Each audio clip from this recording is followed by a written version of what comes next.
in rebelliousness, like a caged leopard. Her whole soul was in arms, and the blood fired her face. Until she had met Troy, Bathsheba had been proud of her position as a woman. It had been a glory to her to know that her lips had been touched by no man's on earth, that her waist had never been encircled by a lover's arm. She hated herself now. In those earlier days she had always nourished a secret contempt for girls who were the slaves of the first good-looking young fellow who should choose to salute them. She had never taken kindly to the idea of marriage in the abstract, as did the majority of women she saw about her. In the turmoil of her anxiety for her lover, she had agreed to marry him, but the perception that had accompanied her happiest hours on this account was rather that of self-sacrifice than of promotion and honour.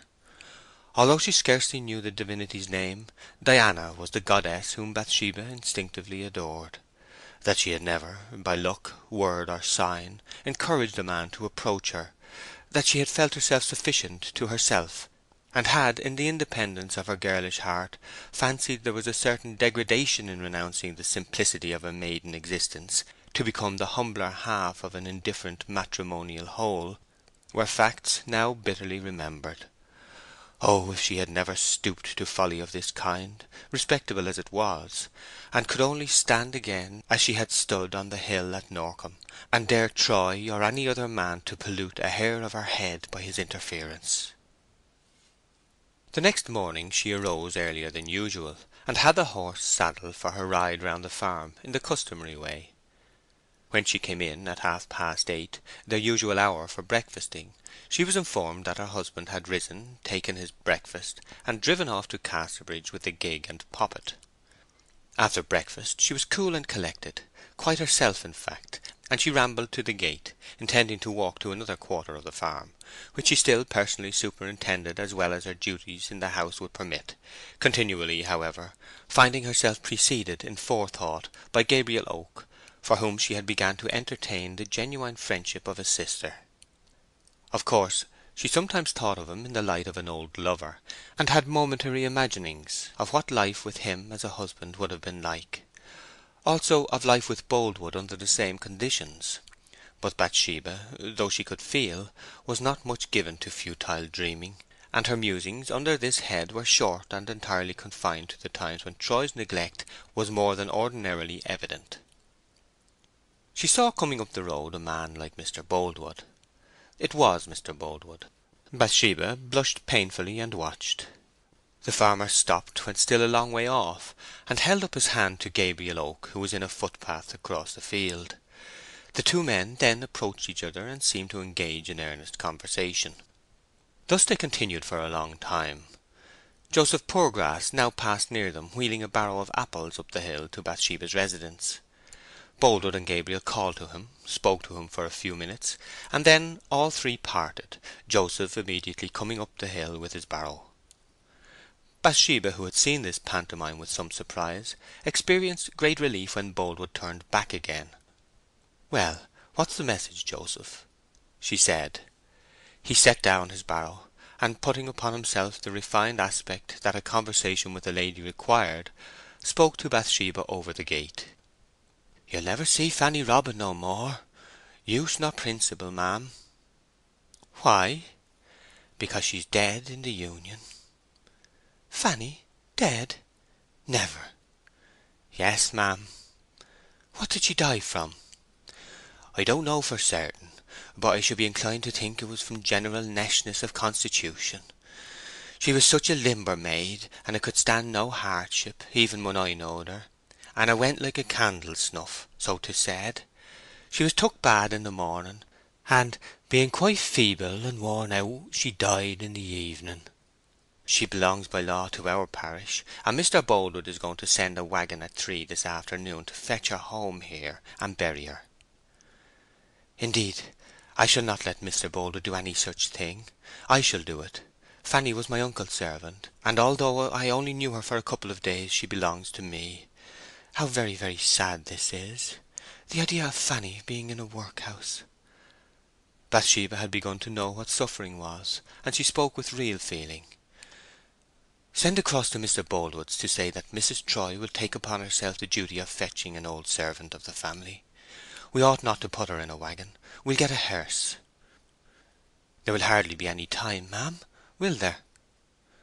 "Perhaps not," she said musingly. "When did you say we must be at the door? 3 o'clock?"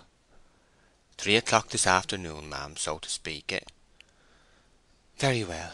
You go with it. A pretty waggon is better than an ugly hearse, after all. Joseph, have the new spring waggon with the blue body and red wheels, and wash it very clean. And Joseph—" "Yes, ma'am." "Carry with you some evergreens and flowers to put upon her coffin. Indeed, gather a great many, and completely bury her in them. Get some boughs of laurestines, and variegated box, and yew, and boy's love, ay, and some bunches of chrysanthemum, and let old Pleasant draw her, because she knew him so well." "I will, ma'am. I ought to have said that the Union, in the form of 4 labouring men, will meet me when I gets to our churchyard gate, and take her and bury her according to the rites of the Board of Guardians, as by law ordained." "Dear me, Casterbridge Union, and is Fanny come to this?" said Bathsheba, musing. "I wish I had known it sooner. I thought she was far away. How long has she lived there?" "Only been a day or two." "Oh, then she has not been staying there as a regular inmate?" "No.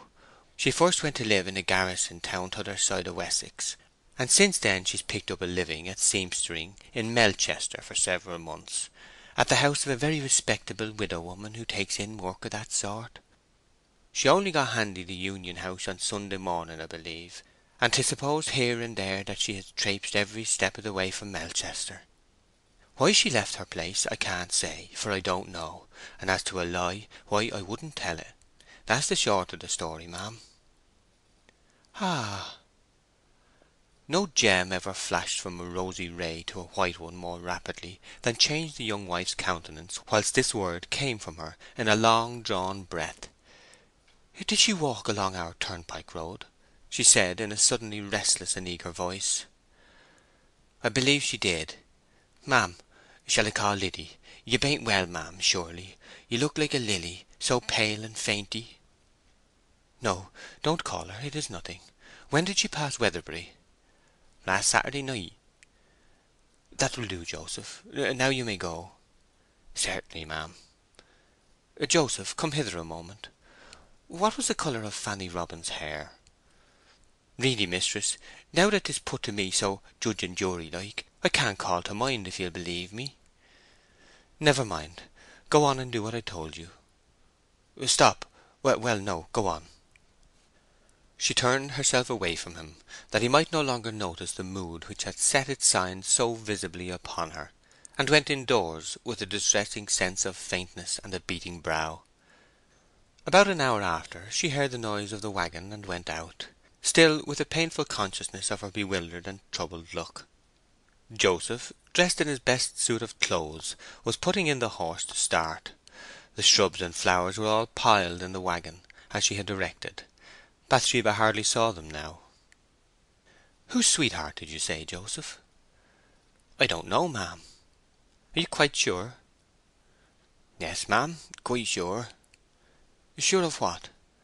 "I'm sure that all I know is that she arrived in the morning and died in the evening, without further parley. What Oak and Mr. Boldwood told me was only these few words: 'Little Fanny Robin is dead, Joseph,' Gabriel said, looking in my face in his steady old way. I was very sorry, and I said, 'Ah, and how did she come to die?' 'Well, she's dead in Casterbridge Union,' he said, 'and perhaps 'tisn't much matter about how she came to die. She reached the Union early Sunday morning, and died in the afternoon. That's clear enough.' Then I asked what she'd been doing lately, and Mr. Boldwood turned round to me then. He let off spitting a thistle with the end of his stick. He told me about her having lived by seamstering in Melchester, as I mentioned to you, and that she walked therefrom at the end of last week, passing near here Saturday night in the dusk. They then said I had better just name a hint of her death to you, and away they went. Her death might have been brought on by biding in the night wind, you know, ma'am, for people used to say she'd go off in a decline. She used to cough a good deal in the winter time. However, 'tisn't much odds to us about that now, for 'tis all over." Have you heard a different story at all?" She looked at him so